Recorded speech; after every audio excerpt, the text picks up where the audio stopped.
that stress isn't necessarily a bad thing. Absolutely. There's a tipping point where people are hitting this relentless pace and relentlessly critical self-talk that is really what's negatively impacting them and are obstacles to them enjoying their excellence. Absolutely. And I'm so happy that you're saying that and that you're leading with that, because that's the problem. It's not it's the way we're doing it. Absolutely. A lot of times accomplishment comes at a cost. And this is a wonderful thing. Like, for those folks who are seeking to accomplish, they want that great feeling of having created something, for having brought something out into the world. And to do that and feel a ragged mess while you're, checking off that box at the end, it doesn't, when you really take a step back and think about it, it does not make a lot of sense, for the most beautiful things that we create in the world, to be able to do that with a feeling of real joy about it, I think is so important.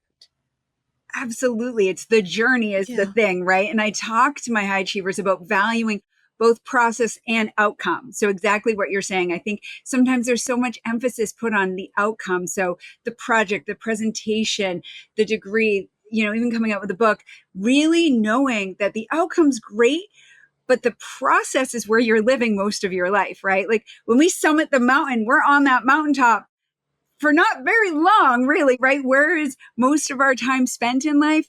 One foot in front of the other on the journey up those different summits. And so truly, if we can find a way to appreciate the journey, certainly to find joy in the journey when we can, to value that process, that's what's going to fuel us forward so that we can be sustainably happy and high achieving. How does one know that they're on a track that's probably not the best one for them? Like, how do you know that you're on your way to burning out? So let's like call out those folks that we really want to grab a pen, Yes. get up close, and listen to what you're getting ready to share with them. Okay. And I love this. I love going concrete with it because I think that's what people need. I always say where rubber meets the road, we need science-based actionable strategies and skills and those signs. So there's a few things that when patients first come in to see me, I assess initially. And immediately I assess their self-care.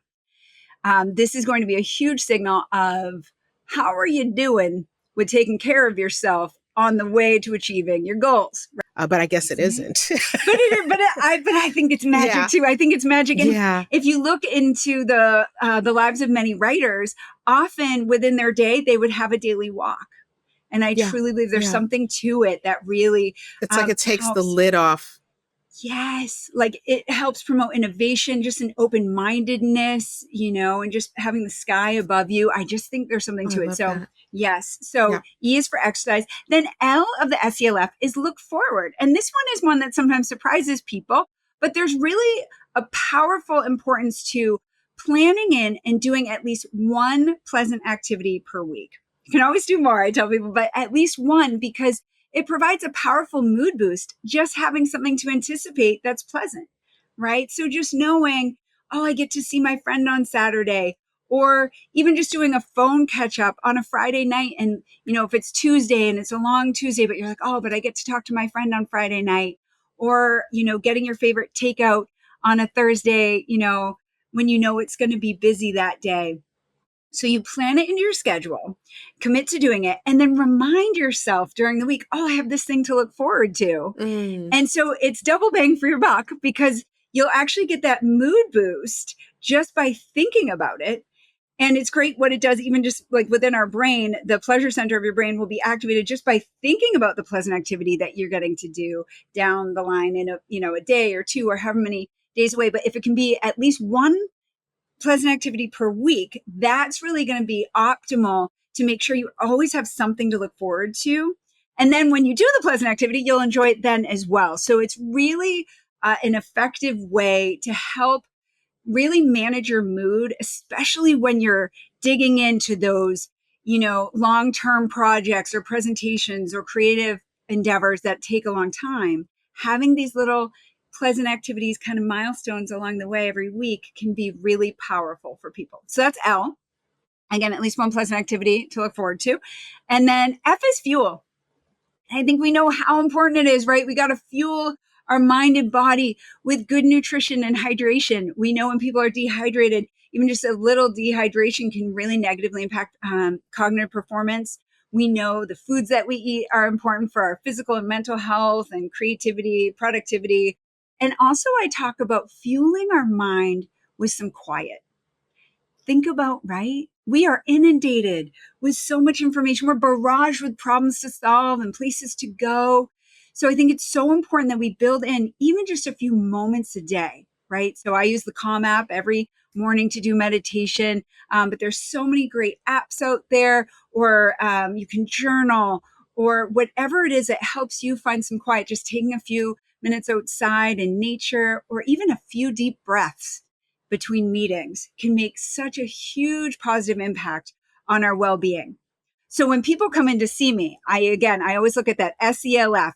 How is their sleep, their exercise? Do they have things to look forward to? Or are they saying, no, doctor, it just feels kind of like a rat race. I'm just, going to work every day, staying late, coming home. Or nowadays when people are working from home, they're like, yeah, how do you have work-life balance if I'm working from home too? Right? Just focus on what you want for yourself. Aim for that. It feels better.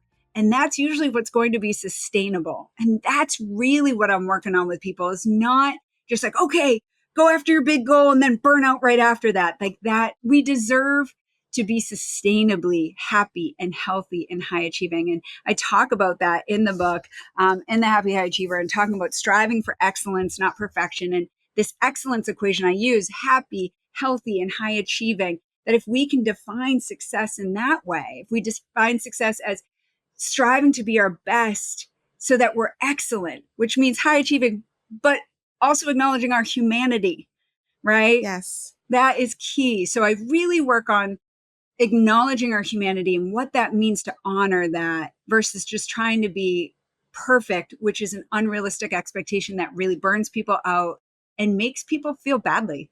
Yeah, I so deeply appreciate the fact that you're willing to and that you are talking about that approach, because so many of us are very clear about what we don't want, what we don't like, what we don't, what we're upset about. And I think that that shift in mindset to what you do want is oftentimes a little more challenging, especially if you're not accustomed to thinking in that way. Mm-hmm. Yes. But it's so freeing because it really like releases your energy into being creative about what the next step is versus burdened by what has happened that you didn't Mm. like. It kind of puts you energetically into a space of creation and opportunity and growth, quite frankly. So I think Yes. that's a wonderful approach to have as a practitioner.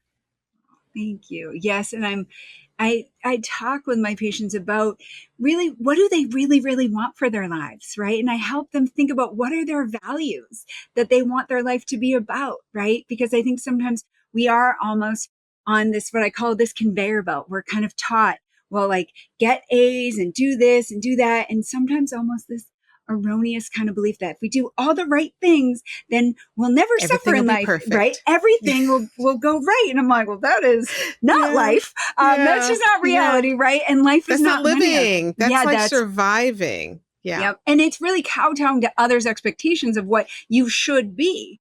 And I really try to make space for people to think about, what do you really, really want for your life? What are your values? What would be meaningful goals for you? Because if a goal is truly meaningful to us, that's when we don't quit. We might have to adapt and change our approach because life is a circuitous path.